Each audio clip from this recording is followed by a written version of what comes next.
فرماتے ہیں ایک مچھلی اللہ تعالیٰ نے دریا کے کنارے بھیجی.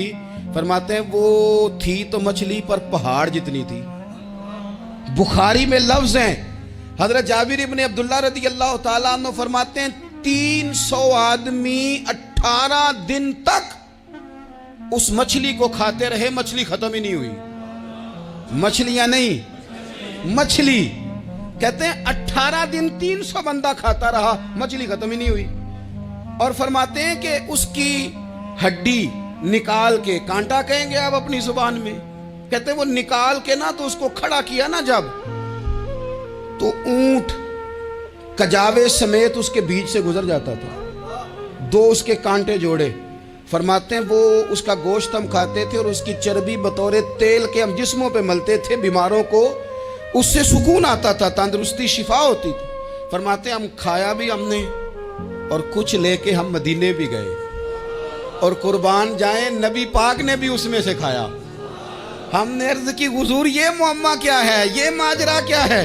تو محبوب نے فرمایا تمہارے پاس غذا نہیں تھی, رب نے تمہارے لیے بندوبست کیا ہے, اللہ نے تمہیں دیا ہے. مکان شروع کر لیا, ایک صاحب نے وہ مکان بنانے لگے. آپ وہ حساب لگا رہے ہیں, کہتے ہیں میرے پاس اتنے پیسے ہیں, اتنے میں نے فلانے دوست سے کہنا ہے اس نے دے دینے, اتنے فلانے رشتہ دار سے کہنا ہے اس نے دے دینے, اتنے فلانے سے کہنا ہے اس نے دے دینے. یہ ساری کاپی بنا کے مکان شروع کر لیا. جو روز کہتا تھا نا کوئی حکم ہو جاتے 10 ہی, سب سے پہلے اس کو کہا میاں پیسے چاہیے دین. وہ کہندا ہو کل ہی منڈا ٹوریا ہے, کہتے تو پرسوں 10 داتے لب جانے سن. میں آپ کو اپنے تجربے کی بات بتا رہا ہوں. جن لوگوں کا خیال ہوتا ہے نا کہ آپ سٹارٹ کریں فلانا کام, ہم آپ کے ساتھ ہیں, اللہ کا ہی کوئی نظام ہے, وہ بالکل بھی نہیں ساتھ ہوتے.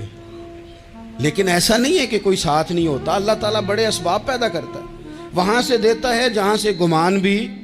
ہمارا یہ ذہن بن جاتا ہے ہم ساری اپنے حساب سے چلتے ہیں, اتنے رشتہ داروں سے اتنے, کون آپ کے ساتھ چلے گا, سوال ہی نہیں پیدا ہوتا.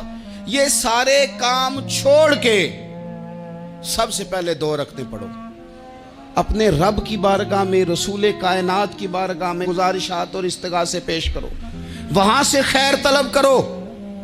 دنیا دار کیا دیں گے, کیا دے سکتے ہیں, کیا حیثیت ہوتی ہے کسی. اللہ کہتا ہے وہاں سے دوں گا. تو جو اللہ مال دے وہ لینا چاہیے کہ رشتہ داروں کا مال دیکھنا چاہیے؟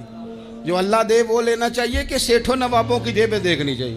جو اللہ دے وہ قبول کرنا چاہیے یا دیکھنا چاہیے کون سا آدمی کہاں پہنچ گیا؟ چھوڑو, اپنی مٹی پہ چلنے کا سلیقہ سیکھو.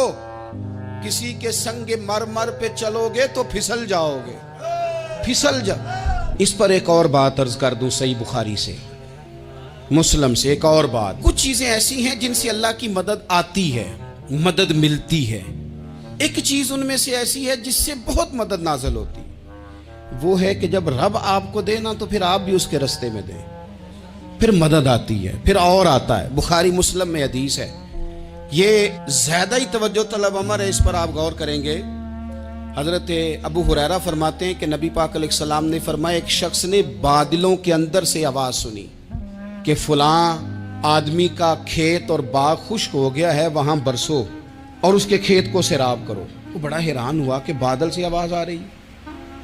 پھر اس نے دیکھا کہ ایک پہاڑی پر بارش ہوئی, وہ بادل وہاں برسا, پھر نالیوں سے ہوتا ہوا پانی ایک طرف چلا. تو جس نے آواز سنی تھی, حضور بیان کر رہے ہیں, وہ بھی پیچھے پیچھے چلا کہ پانی کدھر جا رہا ہے.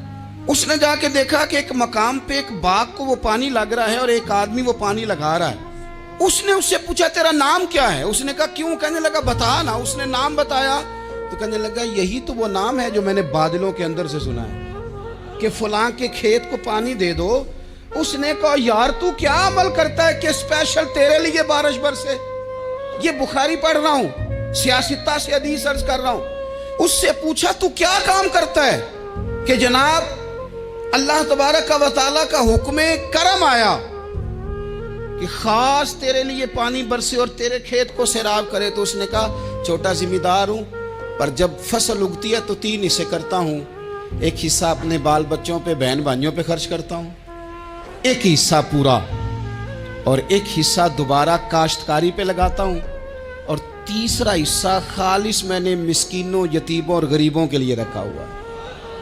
وہ جو تیسرا حصہ, اللہ کرے آپ سمجھے, وہ رب کے بندوں پہ تیسرا حصہ خرچ کرتا ہے نا, تو کریم مالک نے فرمایا جہاں سے غریب کا حصہ جاتا ہے وہ کھیت خشک نہیں رہنا چاہیے، وہ جہاں سے مسکین روٹی کھاتے ہیں وہ خشک نہ رہے، جہاں سے یتیموں کو کچھ آتا ہے کہیں اس کی فصل رہ نہ جائے۔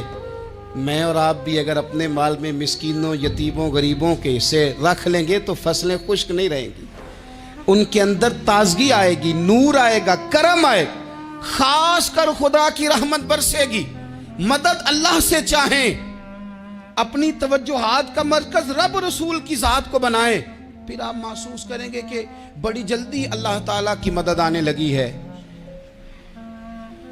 کبھی آپ صرف کہہ دیں نا میرا رب میرے ساتھ ہے، اس لفظ میں اتنی طاقت ہے کہ دشمن ویسے زہر ہو جاتا ہے۔ زندگی میں کسی سے بھی لڑائی ہو اچھی طرح سوچ لیں کہ اللہ اس طرف ہے یا اس طرف ہے۔ اگر آپ زیادتی پہ ہیں تو پھر رب مظلوم کی جانب ہے۔